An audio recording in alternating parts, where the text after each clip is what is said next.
بسم الله الرحمن الرحيم.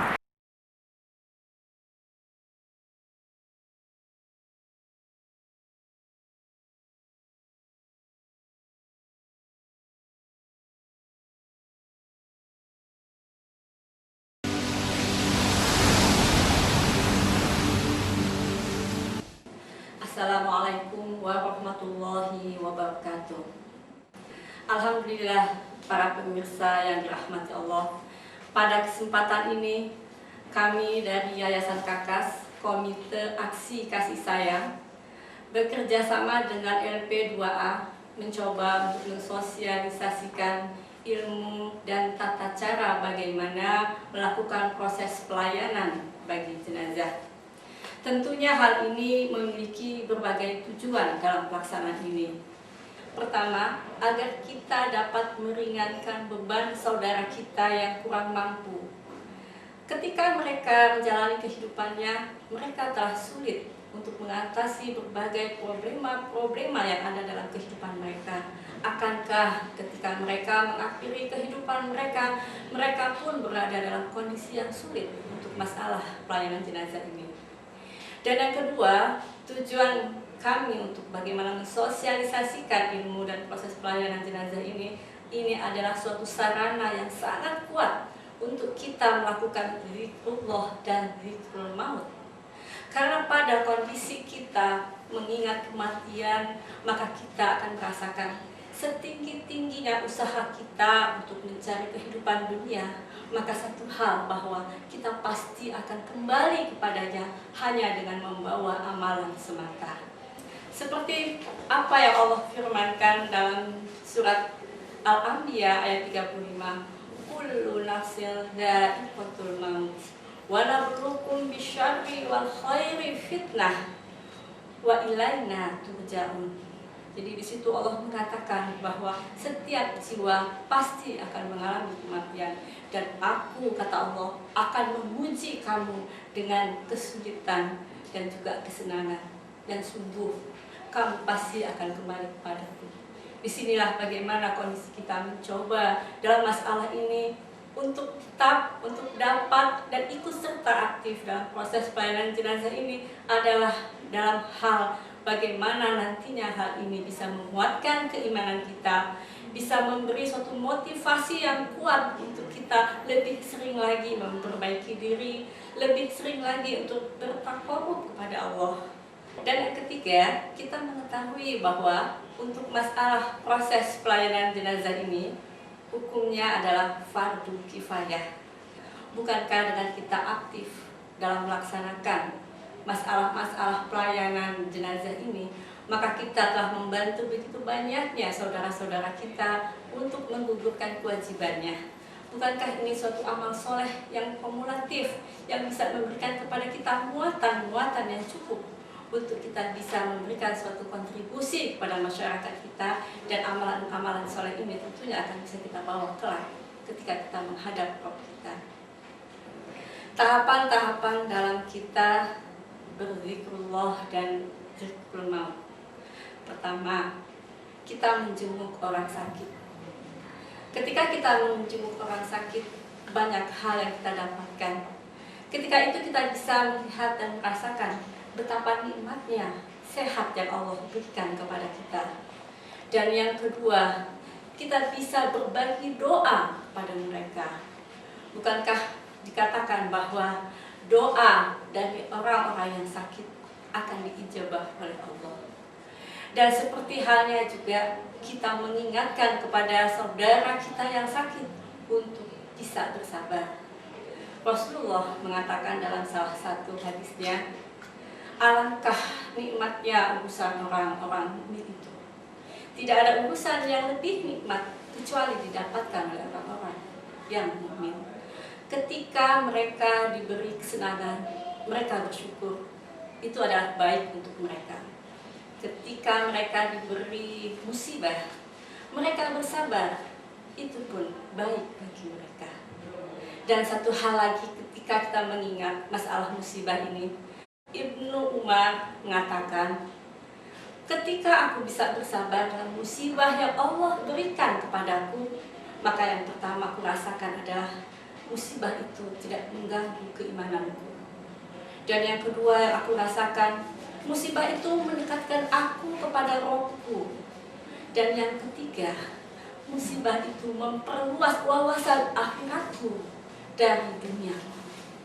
Dan yang keempat, kantong pahalaku mendapatkan tambahan yang banyak dari rohku. Tahapan yang berikutnya adalah ketika kita menjenguk saudara kita dan dia berada dalam kondisi sakit yang cukup parah, atau mungkin juga bisa dikatakan dalam kondisi sakaratul maut. Apa yang harus kita lakukan? Kita usahakan untuk selalu mentalkinkan kalimat la ilaha illallah pada telinganya, atau kita mengajak dia untuk ikut serta dalam membaca kalimat la ilaha illallah sesuai dengan anjuran Rasulullah Sallallahu Alaihi Wasallam, bahwa barang siapa yang mengucapkan kalimat la ilaha illallah di akhir kehidupannya, maka jaminannya adalah surga. Ketika saudara kita sudah dapat membaca kalimat la ilaha illallah, janganlah kita mengajak berbicara pada kalimat-kalimat yang lain, karena dikhawatirkan kalimat-kalimat lain itulah yang mengakhiri kehidupannya. Dalam masalah yang selanjutnya atau tahapan yang selanjutnya adalah ketika kita menjenguk saudara kita yang sudah dipanggil oleh Allah Subhanahu wa Ta'ala. Apa yang harus kita lakukan? Pertama, kita melihat kondisi atau keadaannya. Kalau matanya belum terpejam, kita usahakan dengan memejamkan matanya dan mengusap mukanya sampai mata terpejam. Dan yang kedua, banyak-banyaklah mendoakannya. Karena kondisi seperti itu sangat menentukan untuk bagaimana nanti ketika Allah menghisapnya. Dan juga jangan membicarakan kekurangan-kekurangannya, tapi bicarakanlah kebaikan-kebaikannya yang banyak. Dan dalam masalah ketika kita mencoba untuk menghadapi saudara kita yang sudah dipanggil oleh Allah ini, adalah kita usahakan agar keluarganya bersabar. Kita usahakan agar keluarganya tidak menjerit atau meratap. Kalau menangis tidak menjadi masalah. Dan satu hal lagi, bahwa dalam masalah kita mencoba memberikan semangat kepada saudaranya atau keluarganya atau sanak familinya untuk tetap teguh dan tetap bersabar ridho terhadap ketentuan-ketentuan yang Allah telah berikan kepadanya. Kalau tadi kita sudah mencoba untuk bagaimana kita menjenguk orang sakit atau juga menjenguk mereka yang tertimpa musibah, atau kita juga menjenguk mereka atau saudara kita yang sudah dipanggil oleh Allah sebagai bentuk zikrul maut atau zikrullah kita. Maka kita bisa melihat bahwa untuk masalah zikrullah dan zikrul maut ini, dalam proses kita ikut aktif dalam pelayanan jenazah, ada baiknya kita mencoba melihat rukun-rukun dan adab-adab dalam memandikan jenazah. Yang pertama, rukun dalam memandikan jenazah adalah niat. Sebagaimana yang Rasulullah sabdakan, innamal a'malu binniyat wa innamal likulli imri'in ma nawa. Sesungguhnya sahnya sebuah amal itu karena niat, dan setiap orang akan mendapatkan seperti apa yang dia niatkan. Dan kita bisa melihat dalam proses kita dalam pelayanan jenazah ini, hendaklah semata-mata untuk mencari ridho Allah. Maka apa yang kita harapkan mudah-mudahan akan menjadi suatu hal yang akan kita bawa dalam kondisi yang begitu sangat kita butuhkan kelak nanti di yaumil akhir. Dan rukun yang kedua adalah dengan membaca basmalah, Bismillahirrahmanirrahim. Seperti yang kita ketahui bahwa rahmat Allah untuk setiap pekerjaan yang dimulai dengan membaca basmalah. Dan yang ketiga rukunnya adalah meratakan air ke seluruh tubuh. Setelah kita mengetahui rukun-rukun dalam memandikan jenazah, maka kita pun perlu untuk mengetahui adab-adab dalam memandikan jenazah. Yang pertama adalah kita usahakan wajah jenazah dapat menghadap kiblat. Dalam masalah ini, untuk proses memandikan dan mengkafani mungkin akan lebih kita sesuaikan pada kondisi ruangan yang ada. Tetapi kalau sudah memandikan dan mengkafani, maka wajib meletakkan jenazah itu wajahnya dapat menghadap kiblat. Misalnya, kepala jenazah kita letakkan di sebelah kanan, ketika itu kiblat adalah di sana. Sehingga mereka yang akan memberikan atau sholat jenazah bisa langsung. Jadi kepala di bagian sebelah kanan. Kalau yang kedua, adab-adabnya adalah ketika memandikan, hendaklah pada tempat yang tertutup dan memiliki batasan-batasan yang cukup. Jadi tidak mudah orang untuk melihatnya. Dengan kondisi yang lain adalah diusahakan agar tidak tembus pada langit, artinya di atasnya harus tertutup. Kalau itu dilakukan di luar ruangan, buatlah terpal di atasnya sehingga dia bisa terjaga dari panas dan hujan. Ini adalah adab yang kedua. Dan adab yang ketiga adalah kita usahakan yang memandikan ini adalah orang-orang yang terpercaya. Artinya mereka yang memang mengetahui ilmu dan tata cara dalam proses memandikan jenazah. Kalau keluarga ingin ikut serta dalam memandikan, memang tidak ada masalah, tapi hendaknya tidak dalam kondisi yang semua orang bisa terlibat untuk memandikan. Di sini kita juga menjaga tempat-tempat yang baik untuk proses pelayanan jenazah ini. Dan adab yang lain adalah kita usahakan untuk tidak melihat auratnya. Jadi dalam memandikan jenazah, hendaknya jenazah itu tetap tertutup, tetapi proses yang kita lakukan untuk membersihkannya itu berjalan dengan baik. Jadi di sini juga ada bentuk perasaan-perasaan yang ikut bermain. Bagaimana kita juga merasakan ketika kita memandikan jenazah, kita memandikan mungkin anak kita, mungkin orang tua kita, atau andai itu yang kita lakukan sebenarnya bukan dari family kita, tapi rasa yang terlibat di sini memang harus disertai rasa kasih sayang, supaya nanti juga kita melakukannya bisa dengan kondisi-kondisi yang akan membentuk suatu kekuatan keimanan kita dan juga akan memotivasi kita untuk membersihkan jiwa kita. Dan alangkah baiknya kalau adab-adab jenazah ini juga kita tegakkan dalam kondisi ucapan. Artinya kita tidak perlu berkata atau berucap yang tidak dibutuhkan dalam kondisi memandikan jenazah ini. Misalnya kita mengobrol dan lain sebagainya, hendaknya itu dihindari. Yang lebih baik adalah ketika kita menyapu atau membersihkan kepalanya, ketika kita membersihkan tangan dan kakinya, maka sertailah dengan doa. Misalnya, ya Allah, mudahkanlah aku dalam membersihkan kepalanya, dan bersihkan juga ya Allah apa yang ada dalam kepalaku. Artinya adalah pikiran-pikiran kita mudah-mudahan juga akan jadi bersih. Atau ketika kita membersihkan giginya, ketika kita membersihkan matanya, ketika kita membersihkan telinganya, kita doakan agar Allah memudahkan kita dalam membersihkannya. Tapi mudahkan juga ya Allah aku untuk membersihkan apa yang ada dalam mulutku, apa yang ada dalam telingaku, apa yang ada dalam pandanganku. Sehingga nanti akan ada sesuatu bentuk kekuatan-kekuatan yang masuk dalam diri kita dalam proses keimanan dan kedekatan kita kepada Allah. Artinya di sini betul-betul suatu kondisi yang sangat mendukung kita dalam takwa kita kepada Allah kala kita melayani jenazah ini.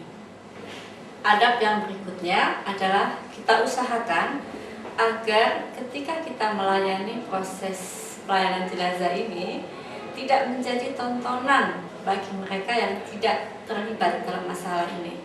Sehingga walaupun itu terkait pada famili, keluarga yang tidak ikut dalam memandikan, maka sebaiknya tidak perlu ikut menyaksikan dalam pelayanan jenazah ini.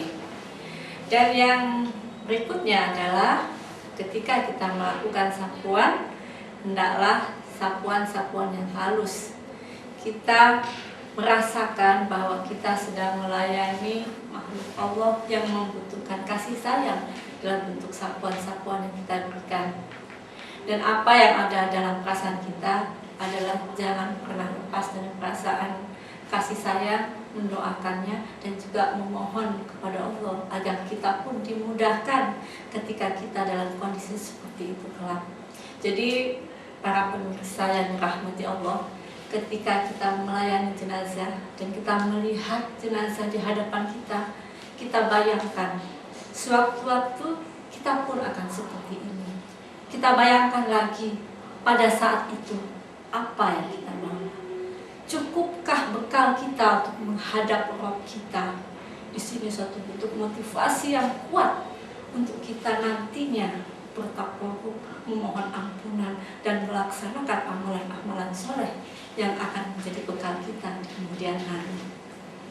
Kemudian adab yang berikutnya adalah ketika kita memandikan, kita kemudian melihat ada cacat-cacat di dalam tubuhnya. Janganlah cacat ini kita ceritakan pada orang lain, karena Rasulullah sendiri mengatakan, barang siapa yang memandikan jenazah kemudian tidak menceritakan cacat-cacat atau aib yang ada di dalam tubuh jenazah tersebut, maka Allah akan mengampuni dosanya dan membersihkan dirinya seperti ketika dia dilahirkan. Jadi Masya Allah, keuntungan-keuntungan dalam kita melaksanakan pelayanan jenazah ini sangat besar untuk kita. Kadang kita merasa sulit untuk merasakan atau menguatkan rasa takut kita kepada Allah, mungkin menguatkan rasa harap atau menguatkan rasa cinta. Tetapi dalam proses pelayanan jenazah ini adalah suatu sarana yang cukup efektif untuk kita bisa dapatkan rasa seperti itu. Dan yang berikutnya adalah usahakan juga ketika kita nanti akan mengkafani jenazah, tidak perlulah melakukan hal-hal yang kalau almarhum tersebut hidup dia pun tidak suka itu dilakukan kepadanya. Misalnya dengan membuat coretan-coretan yang tidak perlu dibaca, atau ada yang menulis kalimat-kalimat yang tidak perlu dibaca, atau membuat halis yang begitu hitam, membuat listrik yang begitu merah. Kalau kita hanya memberikan itu tidak apa. Tetapi kalau kita membuat coret-coret yang kalau jenazah itu atau kalau almarhum itu masih hidup pun dia tidak suka itu dia lakukan, maka janganlah kita melakukannya ketika dia sudah dipanggil oleh Allah. Yang jelas ketika seorang akan menghadap Allah, maka wajahnya hendaknya dalam kondisi yang bersih. Dan dalam masalah ini kalau ada mulutnya yang terbuka, hendaknya juga diberikan suatu bentuk kain yang mengikat sehingga tetap dalam kondisi yang tertutup. Pemirsa yang dirahmati Allah, mudah-mudahan dengan kita ikut aktif atau ikut terlibat dalam proses memandikan dan mengkafani jenazah yang ada di dalam masyarakat kita, tidak hanya masyarakat kita yang akan mendapatkan manfaat dari aktivitas ini, tetapi kita pun yang melakukannya akan mendapatkan manfaat yang besar sekali dalam kondisi kita zikrullah dan zikrul maut yang membantu kita untuk menguatkan keimanan kita, menguatkan semangat kita dalam bertakwa kepada Allah, dan menguatkan semangat kita dalam proses pembersihan diri kita, dan juga dalam kondisi motivasi yang kuat bagi kita untuk melaksanakan amal-amal soleh yang banyak, yang mudah-mudahan bisa menjadi hal yang berharga yang akan kita bawa kelak ketika kita dipanggil oleh Allah. Dan tentunya para pemirsa yang dirahmati Allah, alangkah nikmatnya ketika kita telah melayani jenazah, masyarakat mendapatkan manfaatnya, dan kita pun mendapatkan sesuatu hal yang sangat berharga dalam kehidupan kita, yaitu rasa yang bertambah kepada Allah. Rasa takut kita bertambah, rasa harap kita bertambah, dan juga rasa cinta kita bertambah. Para pemirsa yang dirahmati Allah, demikianlah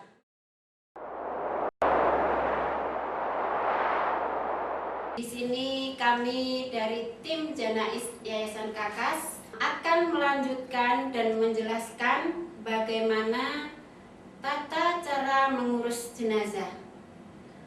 Adapun sebelum kita memandikan jenazah, perlu kita mempersiapkan alat-alat yang akan digunakan nanti.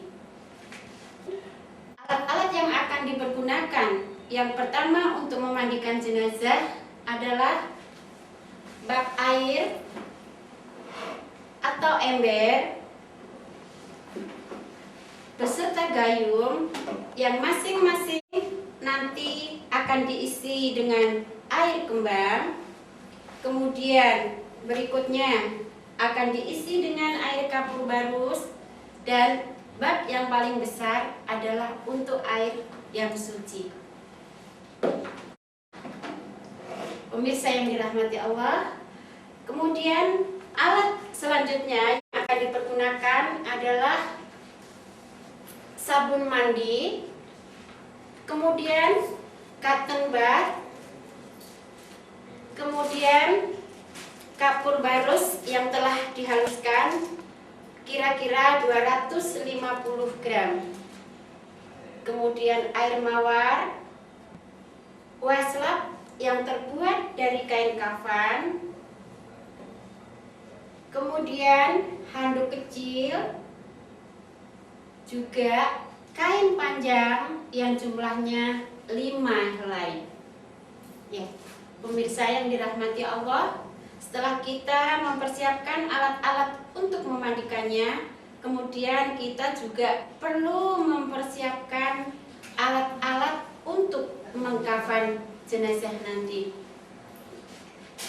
Yang perlu kita siapkan di sini yaitu kain kafan yang panjangnya 11 sampai 12 meter.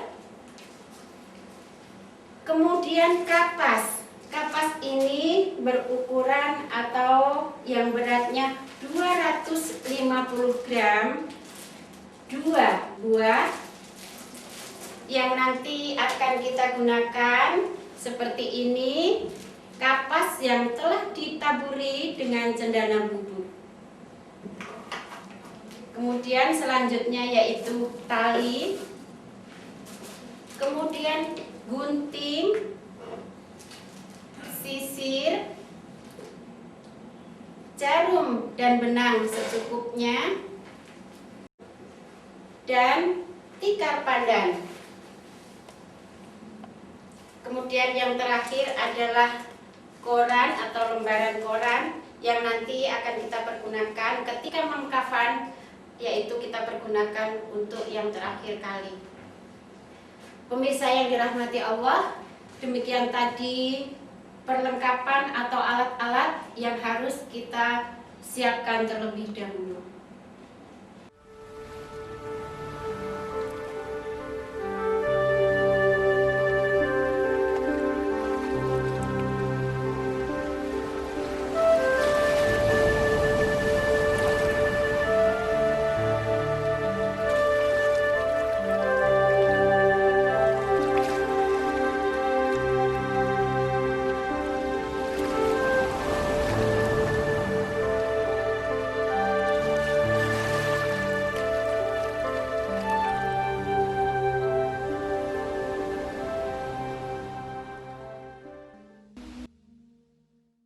Pemirsa yang dirahmati Allah, setelah tadi kami mempersiapkan alat-alat untuk memandikan dan mengkafan, di sini kami akan melanjutkan bagaimana cara mengukur dan memotong kain yang akan dikenakan jenazah nanti. Adapun cara mengukur, kita ambil tali, kemudian kita mengukurnya yaitu dari kepala hingga kaki yang kita tambah 2 sampai 3 jengkal. Dan cara mengukur ini pun tali kita tidak perlu melekatkan kepada jenazah yang kira-kira jaraknya 10 sampai 15 cm. Ya, pemirsa yang dirahmati Allah, seperti ini cara mengukur yang pertama kali, yaitu panjang jenazah. Kemudian tali kita potong dan kita selanjutnya yaitu akan mengukur kain kafan yang sesuai dengan ukuran tadi, yaitu panjang jenazah diukur dari kepala hingga kaki yang ditambah 2 sampai 3 jengkal. Kemudian ketika kita sudah mengukurnya sesuai dengan ukuran yang kita ukur pertama tadi, kain kita gunting atau kita potong, kemudian kita sobek dan kita membuatkan kain panjang. Ini yang untuk pertama kali tadi kita ukur, yaitu 2 helai. Ya, seperti ini para pemirsa yang dirahmati Allah. Kita membuat panjang kain jenazah 2 helai. Kita gunting, kemudian kita sobek dan terlebih dahulu kita lipat agar persiapan-persiapan ini kelihatan rapi. Selanjutnya yaitu setelah kain kita ambil 2 helai untuk panjang kain jenazah, kemudian kain panjang ini kita ambil tepian kain yaitu kira-kira 2 cm yang panjangnya sepanjang kain kafan, gunanya untuk membuat tali. Adapun yang kita buat tali ini panjang, yaitu 6 helai. Ya, sebelum kita memotong kain panjang ini untuk tali yang panjang nanti kita buat 6 helai, kita potong terlebih dahulu dan kita sobek sepanjang tali yang sesuai dengan pertama kita ukur tadi, yaitu kita membuat 6 helai tali panjang yang panjangnya kira-kira 1,5 meter. Kemudian kita gunting, dan cara membuat tali ini kita bisa melihat besar kecilnya jenazah. Pemirsa yang dirahmati Allah, tali yang panjang seperti ini kita akan membuat 6 helai. Kemudian tali yang pendek kira-kira 50 cm, yaitu untuk ukuran bagian ujung kepala. Kemudian kita gunting dan untuk ujung kaki. Ya, pemirsa yang dirahmati Allah, ya, kita membuat tali yang pendek 2 helai. Kemudian selanjutnya kita akan membuatkan yaitu jilbab jenazah.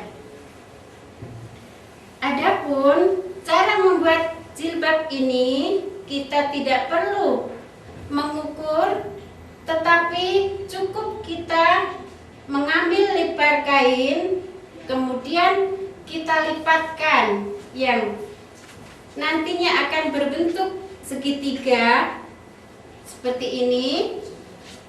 Kemudian baru kita gunting atau kita potong dan kita sobek. Ya, seperti ini para pemirsa yang dirahmati Allah. Jilbabnya berbentuk segitiga yang sebagaimana seperti kita dengan memakai jilbab.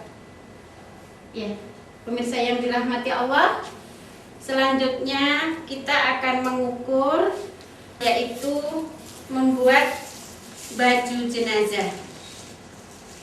Adapun cara mengukur baju jenazah ini kita ukur dari pundak hingga pinggul. Kemudian tali kita lipat menjadi 2 karena cara mengukur ini nanti kain juga akan kita lipatkan sesuai dengan ukuran baju tadi.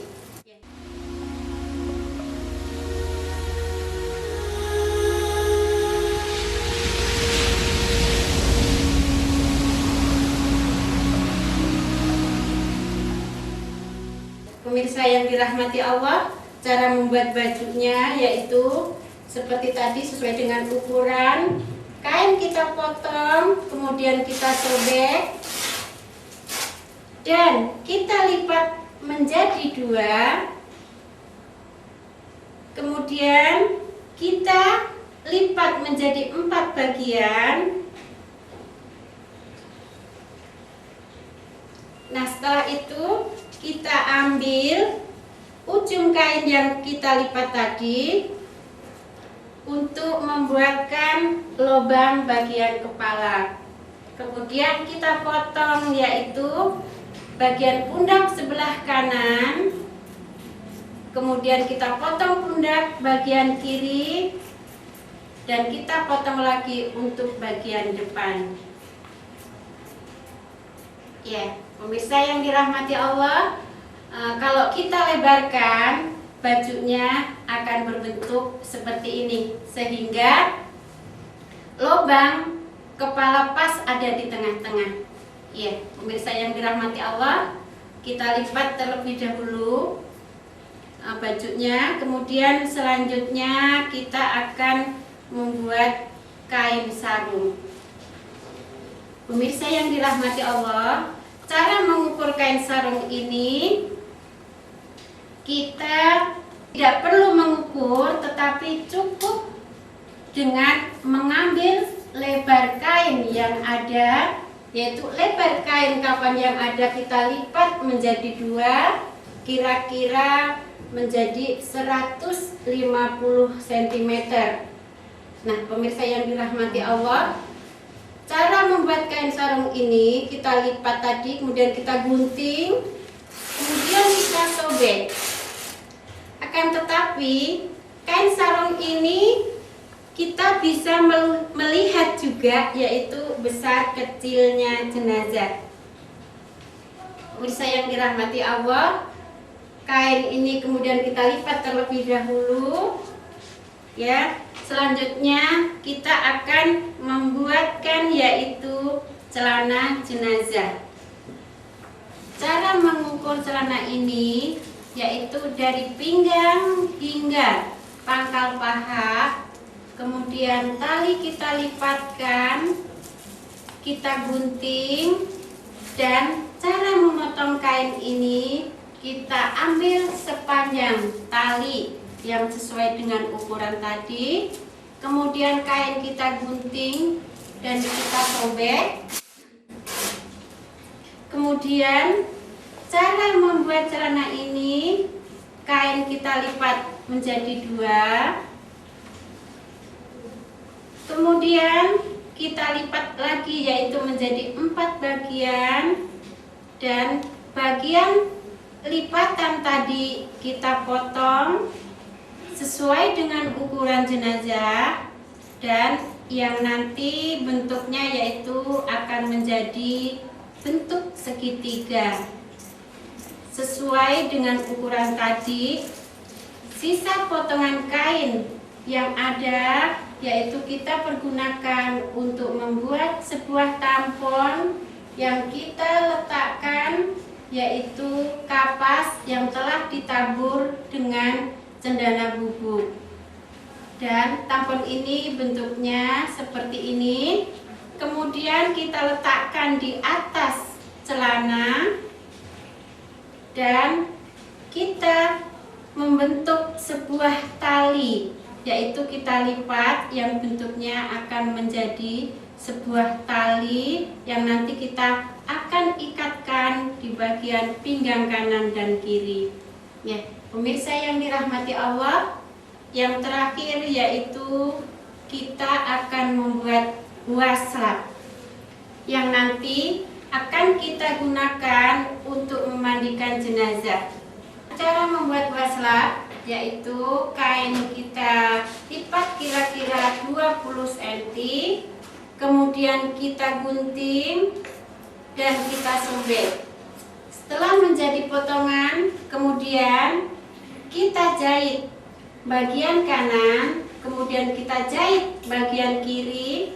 Nah, setelah kita jahit, kemudian wasrap kita balik dan bentuknya seperti ini. Ya, pemirsa yang dirahmati Allah, demikian tadi para pemirsa, kita selesai mengukur dan memotong kain yang dipergunakan untuk mengkafani jenazah. Kemudian langkah berikutnya yang kita lakukan adalah terlebih dahulu kita bukan memandikan jenazah, tetapi kita akan merapikan kain yang akan dipergunakan nanti. Adapun yang pertama adalah kita meletakkan 3 tali yang panjang, yaitu yang letaknya nanti akan di bawah tikar pandan. Pemirsa yang dirahmati Allah, seperti ini, yaitu pertama 3 tali yang panjang kita letakkan di bawah tikar pandan. Kemudian yang kedua yaitu kita meletakkan tikar pandan yang letaknya di atas 3 tali yang panjang tadi. Pemirsa yang dirahmati Allah, kita akan melanjutkan yaitu urutan yang ketiga. Urutan yang ketiga yaitu kita meletakkan tali di atas tikar. Yang pertama kita letakkan adalah untuk bagian ujung kepala. Kemudian yang kedua yaitu kita letakkan bagian lengan atas. Kemudian yang ketiga kita letakkan di bagian pinggul. Kemudian yang keempat kita letakkan di bagian lutut. Dan yang kelima adalah kita letakkan di bagian ujung kaki. Ya, pemirsa yang dirahmati Allah, selanjutnya kita akan meletakkan posisi kain panjang yang kita buat pertama kali tadi, sehingga letaknya yaitu kita serongkan bagian atas ke kanan, kemudian juga yang satu posisinya kita letakkan juga, kita serongkan ke bagian kiri, karena bagian atas ini akan lebih besar daripada bagian bawah, sehingga kain kita serongkan. Pemirsa yang dirahmati Allah, kemudian urutan berikutnya kita akan meletakkan posisi jilbab. Posisi jilbab ini kita ambil dari kain panjang 1 jengkal, dan tentunya untuk jenazah laki-laki tanpa menggunakan jilbab. Pemirsa yang dirahmati Allah, setelah kita melakukan atau merapikan letak dan posisi jilbab, kemudian berikutnya kita akan meletakkan posisi baju jenazah, yaitu 2 jengkal dari posisi jilbab. Kemudian baju bagian depan kita tarik ke atas sehingga lubang kepala akan nampak seperti ini. Pemirsa yang dirahmati Allah, kemudian urutan berikutnya yaitu letak atau posisi kain sarung yang tadi kita buat sesuai dengan ukuran jenazah atau ukuran besar kecilnya jenazah. Pemirsa yang dirahmati Allah, kemudian berikutnya kita akan meletakkan posisi celana, yaitu kita sejajarkan dengan kain sarung.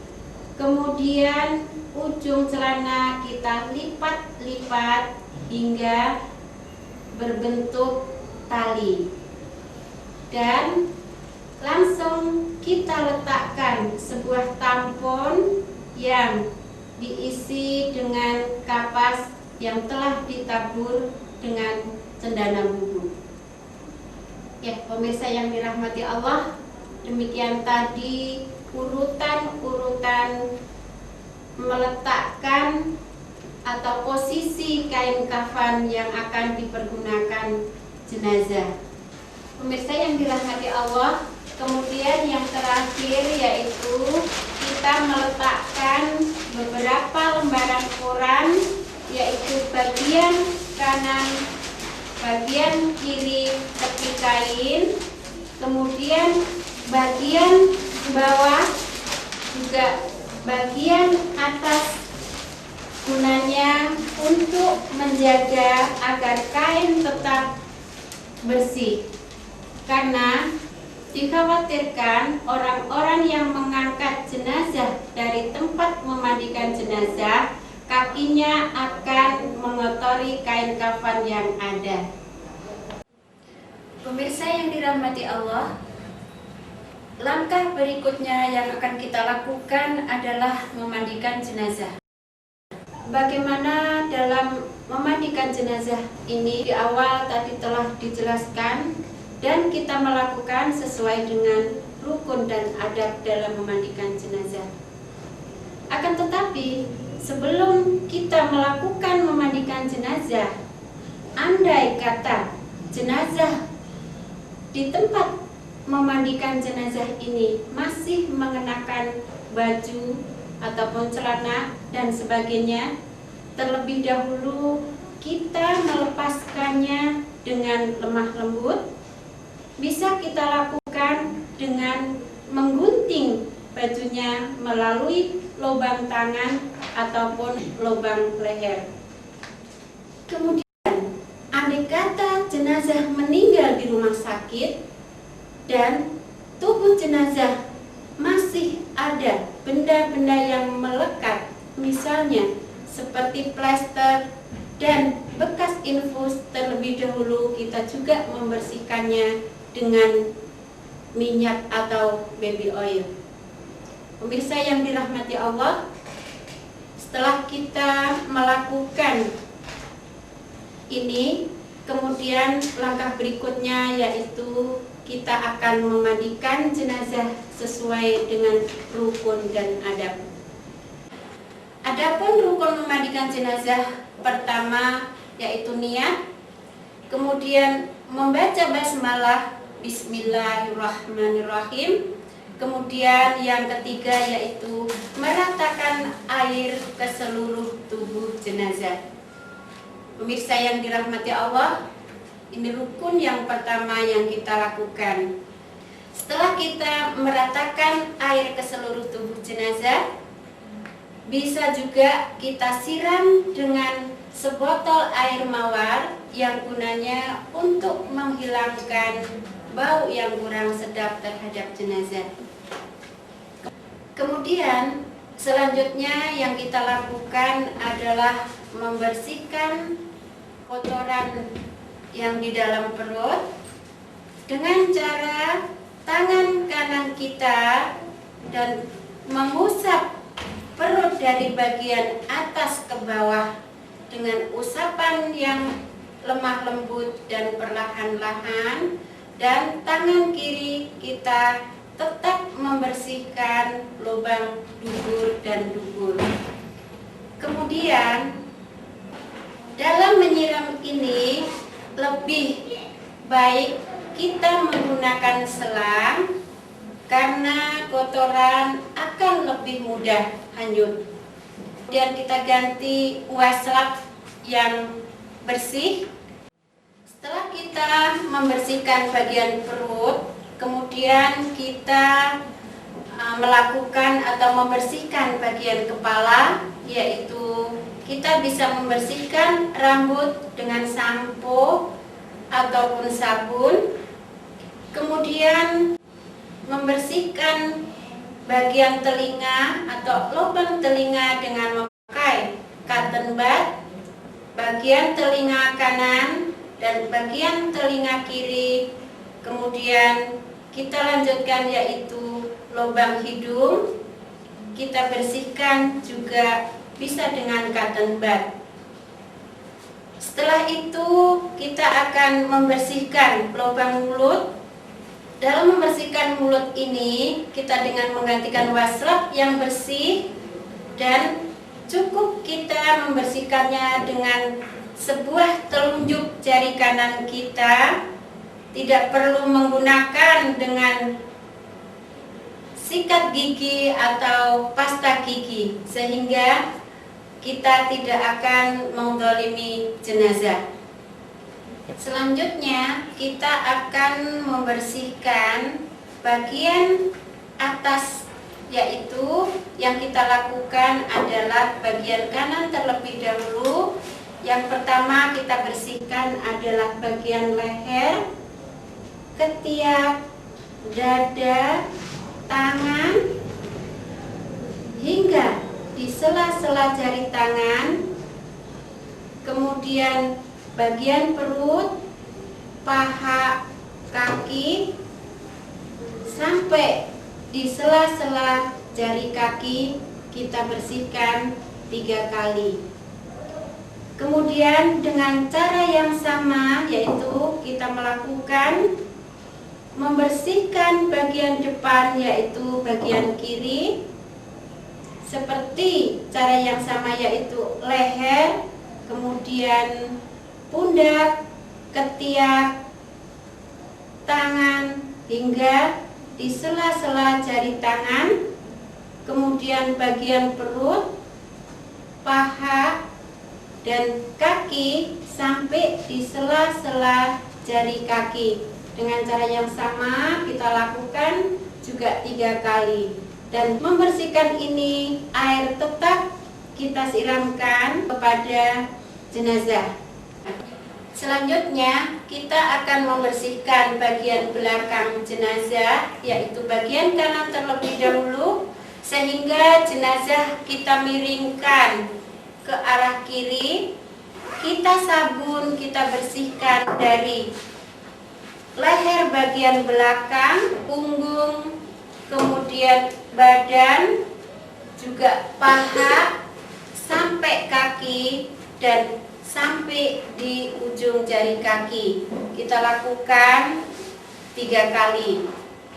Kemudian dengan cara yang sama kita membersihkan bagian kiri, yaitu jenazah kita miringkan ke kanan, kemudian kita membersihkan dari atas, yaitu leher belakang, kemudian badan, paha, dan sampai kaki, juga sampai di ujung sela-sela jari kaki, yaitu kita lakukan yang sama, yaitu 3 kali. Nah, setelah kita membersihkan satu persatu, kemudian selanjutnya kita akan mengganti kain, karena kita akan mewudukan jenazah. Dalam menggantikan kain ini, kita tetap menjaga aurat jenazah. Dan dalam menggantikan ini pula, kita melepaskan dengan pelan-pelan atau perlahan-lahan, dan aurat tetap terjaga. Kemudian selanjutnya jenazah akan diwudukan. Bagaimana cara mewudukan jenazah ini? Seperti biasa kita ingin melakukan sholat dan mengambil air wudhu. Yang pertama yaitu membasuh kedua tangan hingga pergelangan tangan, kemudian membasuh muka yaitu 3 kali, kemudian membasuh tangan bagian kanan dari siku-siku sampai ujung jari 3 kali, kemudian membasuh tangan bagian kiri yaitu dari siku-siku sampai ujung jari 3 kali, kemudian mengusap kepala, telinga 3 kali, dan selanjutnya yaitu menggosok kaki dari mata kaki hingga ujung jari, yaitu 3 kali. Dengan cara yang sama, menggosok kaki bagian kiri, yaitu dari mata kaki hingga ujung jari.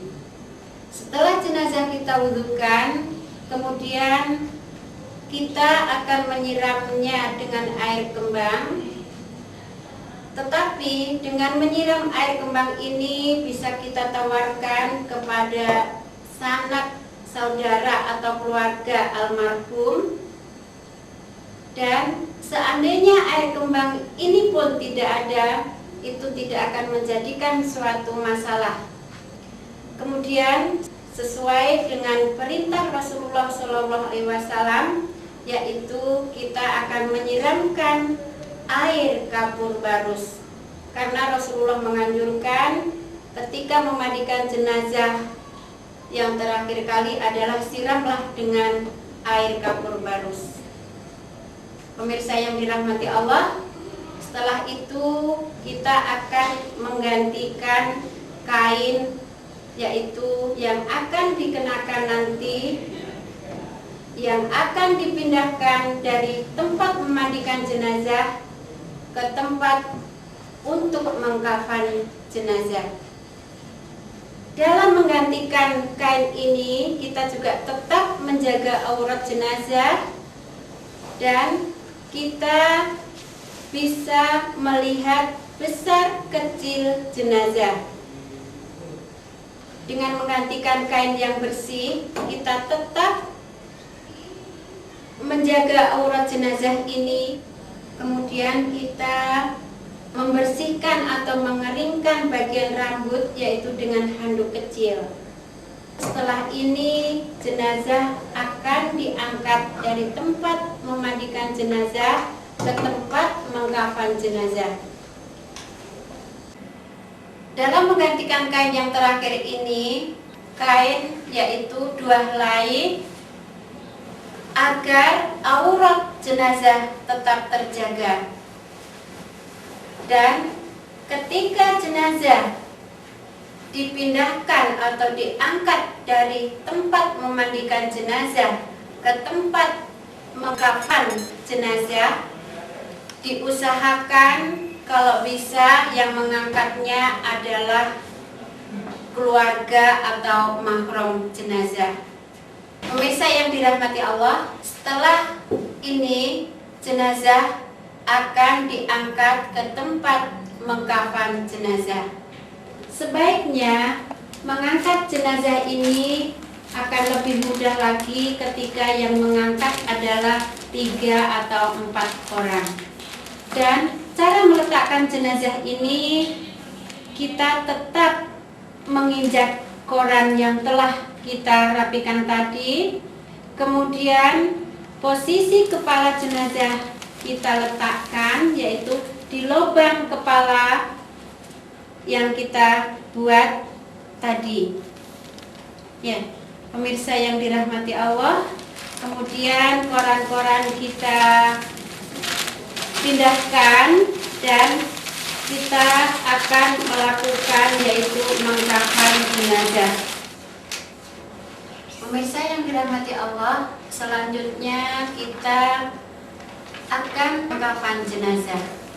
Yang pertama adalah kita membuka kain, yaitu cara membuka kain ini bisa kita miringkan ke arah kanan ataupun ke arah kiri, dan jenazah cukup memakai kain 1, tetapi aurat jenazah tetap terjaga. Kemudian selanjutnya yaitu kita akan mengikatkan celana yang tadi kita buat, yaitu ikatkan pinggang bagian kanan, kemudian juga kita ikatkan pinggang di bagian kiri. Kemudian selanjutnya kita akan meletakkan kapas, yaitu di tiap-tiap persendian, yaitu di tumit, di lutut. Kita bisa meletakkan ke bagian-bagian yang lain.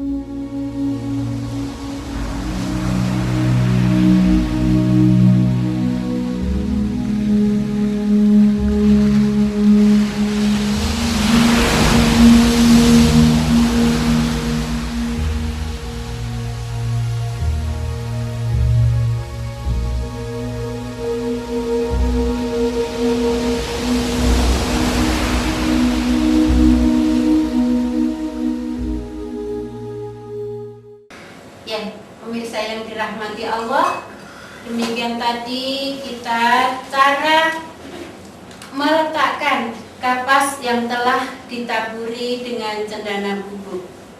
Saya yang dirahmati Allah, setelah tadi kita meletakkan kapas di tiap-tiap persendian, kemudian selanjutnya kita akan merapikan atau memakikan kain sarung kepada jenazah, yaitu bagian kanan kita lipatkan ke bagian kiri dan kain sarung bagian kiri kita lipatkan ke bagian kanan, dan selanjutnya kita akan merapikan yaitu baju.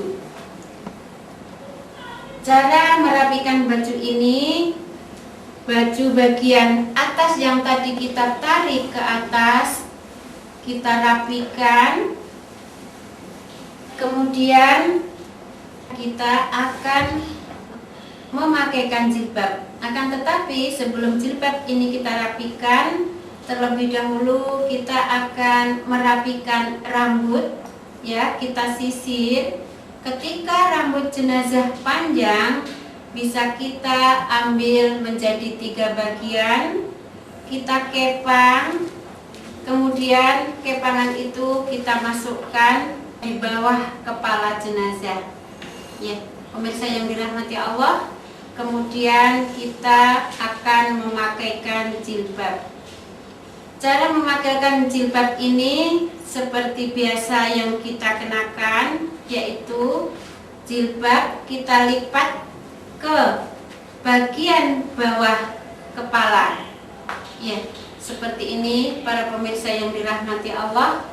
Setelah kita merapikan jilbab atau mengenakan jilbab kepada jenazah, kemudian selanjutnya yaitu kita akan merapikan kain panjang. Yang pertama kita potong tadi, ya, bagian kanan kita lipatkan ke bagian kiri dan bagian kiri juga kita lipatkan ke bagian kanan, sehingga kita akan mengikatkan yaitu ikatan yang pertama, yaitu ikatan di ujung kaki jenazah. Cara mengikat ini juga kita bisa mengikat ikatan yang pertama, yaitu kita ikat dengan kuat, kemudian yang kedua kita ikat pita. Ya, pemirsa yang dirahmati Allah, yang kedua kita mengikat bagian lutut. Kan tetapi ikatan ini posisinya yaitu di sebelah kiri jenazah. Ya. Kemudian ikatan berikutnya yaitu bagian pinggul, sama dengan cara yang tadi, yaitu posisi ikatan adanya di sebelah kiri. Kemudian selanjutnya kita akan mengikatkan yaitu bagian lengan atas, kita ikatkan dengan cara yang sama dan posisi ikatan tetap ada di bagian kiri jenazah. Ya, pemirsa yang dirahmati Allah, setelah kita melakukan satu persatu, kemudian kita akan mengikat bagian ujung kepala.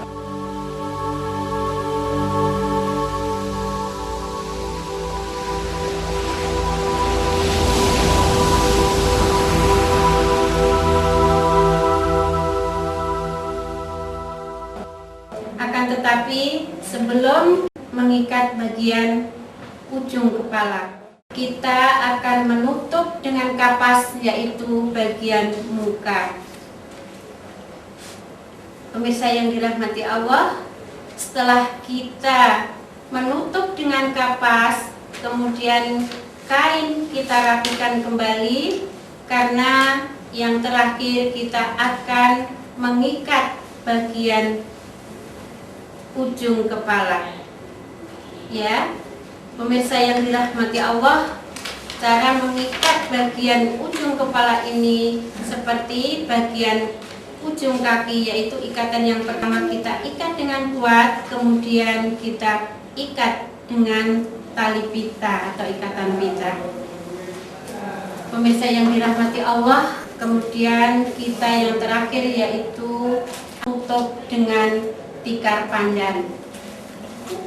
Cara menutup jenazah dengan tikar pandan ini tidak seperti mengkafan dengan kafan. Cukup tali yang kita buat tadi, yaitu ada 3 tali, kita ikatkan yang sama di bagian kaki, bagian panggul, dan bagian lengan atas. Pemirsa yang dirahmati Allah, setelah selesai kita akan memberikan suatu tanda, yaitu bagian kepala bisa dengan menggunakan kain putih atau jilbab yang berwarna putih. Demikian tadi para pemirsa yang dirahmati Allah, tata cara memandikan dan mengkafan jenazah. Dan selanjutnya jenazah siap untuk disolatkan. Pemirsa yang dirahmati Allah, demikianlah yang dapat kami sampaikan dalam melaksanakan proses pelayanan jenazah. Kami dari Yayasan Kakas, Komite Aksi Kasih Sayang, mohon maaf jika ada kekurangan dari apa yang kami sampaikan. Semoga Allah mengampuni kita semua dan merahmati langkah-langkah kita untuk selanjutnya. Subhanakallahumma wa bihamdika asyhadu an la ilaha illa anta astaghfiruka wa atubu ilaik. Assalamualaikum warahmatullahi wabarakatuh.